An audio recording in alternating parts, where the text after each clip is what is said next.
না, আলহামদুলিল্লাহ, আমি আলহামদুলিল্লাহই বলতে চাই, কারণ হচ্ছে যে আমি নিজেকে সুখী মানুষ মনে করি। শুধু আমি মনে করি না, আমার চারপাশের মানুষজন আমার বডি ল্যাঙ্গুয়েজ, আমার মুভমেন্ট দেখে তারাও ফিল করে যে আমি সুখী জীবন কাটাই বা লাইফ কাটাই। সুখ এবং সাথে আবার একটু প্রশান্তিও। হ্যাঁ, মানে আই এম নট, আপনি দেখবেন যে মানে অনেক কার্যক্রম হয়, অনেক ঝড়ঝাপটা হয়, বাট দিন শেষে আমি মোটামুটি হাসি মুখেই থাকি।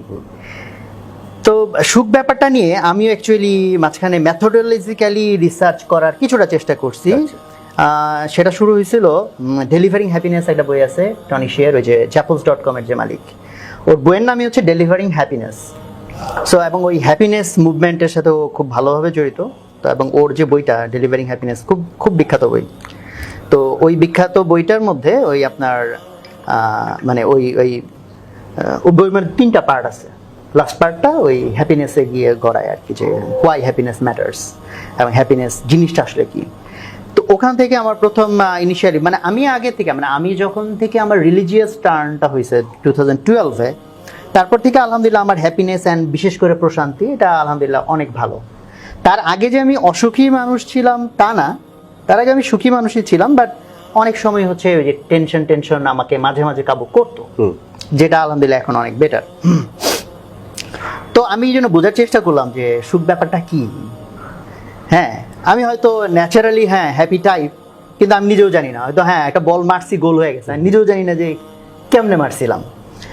তো ওই জন্য তখন হচ্ছে আমি ওই ডেলিভারিং হ্যাপিনেস পড়ার পর এরপর টেডে আমি অনেকগুলো টক দেখি। টেডে মোটামুটি হ্যাপিনেস নিয়ে যতগুলো টক আছে মনে হয় যে কোনোটা আমার বোধহয় বাদ নেই, মোস্ট প্রবাবলি বাদ নেই, মেজরিটি আমি দেখছি।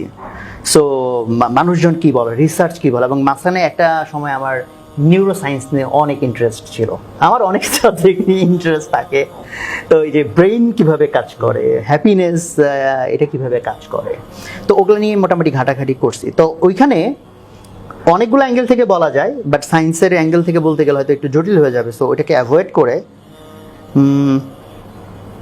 আমি এই ইয়েতে যে রিসার্চটা পাইছি, মানে মানে ওই টেডেরই একটা টকের মধ্যে আছে ওদের ওই ফাইন্ডিংসটা, সেটা হচ্ছে যে ওরা একটা মানে ওই টকটাতে ওরা ওই রিসার্চ এরিয়াটা বলে, স্টোরিটা বলে, মানে এই রিসার্চটা মোস্ট প্রবাবলি হ্যাপিনেস নিয়ে করা সবচেয়ে বড় রিসার্চ। মানে প্রায় 100 কয়টা দেশ, যেন প্রায় 160-70 মানে হিউজ পরিমাণ দেশে, এবং যত রকম ভাবে টেস্টটা করা যায়, লাইক আপনি ছেলেদের মধ্যে করছেন, মেয়েদের মধ্যে, বুড়াদের মধ্যে, জওয়ানদের মধ্যে, হোয়াইটদের মধ্যে, ব্ল্যাকদের মধ্যে, যত রকম কোটা এটাকে অ্যানালাইসিস করা যায়।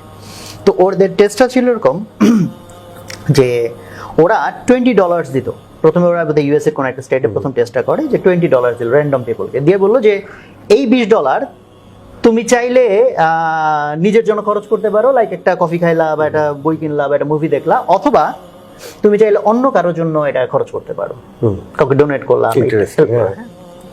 এরপরে ফলে হয়েছে যেটা যে কিছু লোক নিজের জন্য খরচ করছে, কিছু লোক অন্য কাউকে দিয়ে দিছে।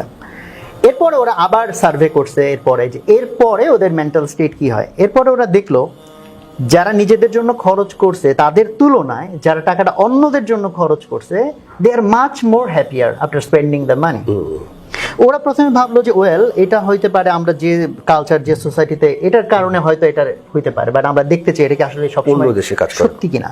এরপরে ওরা এরকম এটাকে স্কেল করতে করতে বিশাল একটা রিসার্চ করছে, মানে অনেক লক্ষ মানুষের উপর, এবং কনসিস্টেন্টলি সেম রেজাল্ট আসছে যে যখন মানুষ অন্য কাউকে কিছু দেয়, that makes him or her much more happier.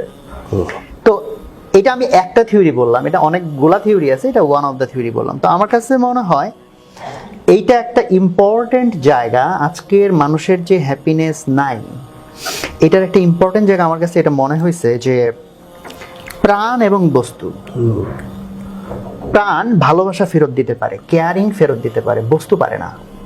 আমি আমার আইফোনকে যতই ভালোবাসি, সকাল বিকাল টিস্যু দিয়ে মুছিয়ে যত্ন করে রাখি আর সুন্দর কাভারে মোড়ায় রাখি, আমার এই এত ভালোবাসার আইফোন এখন ছিনতাইকারী যদি ছো দিয়ে নিয়ে দৌড় দেয়, আইফোন এক ফোঁটা চোখের জল ফেলবে না যে আমার মনিবের কাছে ফিরায় দাও না, ইনস্ট্যান্টলি স্বর্ণ কারো।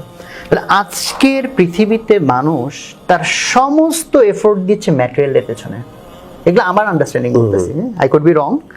তার সমস্ত এফোর্ট দিচ্ছে গাড়ি বাড়ি, মানে যা কিছু ম্যাটেরিয়াল, যার প্রাণ নাই, তার পেছনে সে তার ভালোবাসা খরচ করতেছে এবং এমন কিছুর পেছনে খরচ করতেছে যেটা আর তাকে আর ভালোবাসা রিটার্ন করতে পারে না। ফলে আপনি বঞ্চিত, সাবকনশিয়াসলি আপনার সাবকনশিয়াস মাইন্ডে আপনি যদি বঞ্চিত যে আমি ভালোবাসা দিলাম আইফোন রে, ভালোবাসা দিলাম গাড়ি রে, বাড়ি রে, এত কিছু রে, আমার তো কেউ সেটা রিটার্ন করলো না। আর এই দিক থেকে আমরা এখন মানুষজন এত বেশি সেলফ সেন্টার হয়ে গেছি, তাই না? এই সবাই সারাদিন ডিভাইস নিয়ে, তাই এভরিওয়ান ইজ গেটিং ডিসকানেক্টেড, না কেউ কারোর জন্য আমরা ফিল করতেছি না। রিয়েল মানুষের জন্য আমার যে এফোর্ট, ভালোবাসা, তার জন্য যে আমার কিছু করা, এইটা আমাদের মধ্যে মানে ভয়ঙ্কর ভাবে কমে আসছে। কারণ আল্লাহ মানুষ কিন্তু বানাইছেন একটা সিস্টেম দিয়ে, আল্লাহ নোজ দ্য বেস্ট এই সিস্টেম কিভাবে বেটার ওয়েতে ওয়ার্ক করবে।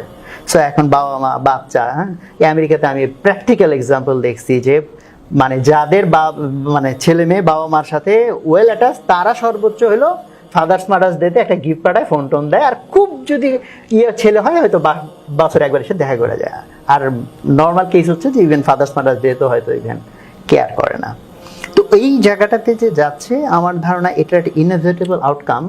মানুষ তার পিস হারাবে, মানুষ তার হ্যাপিনেস হারাবে, মানুষ ওই যে প্রাণের সাথে সংযোগ হারায় ফেলছে।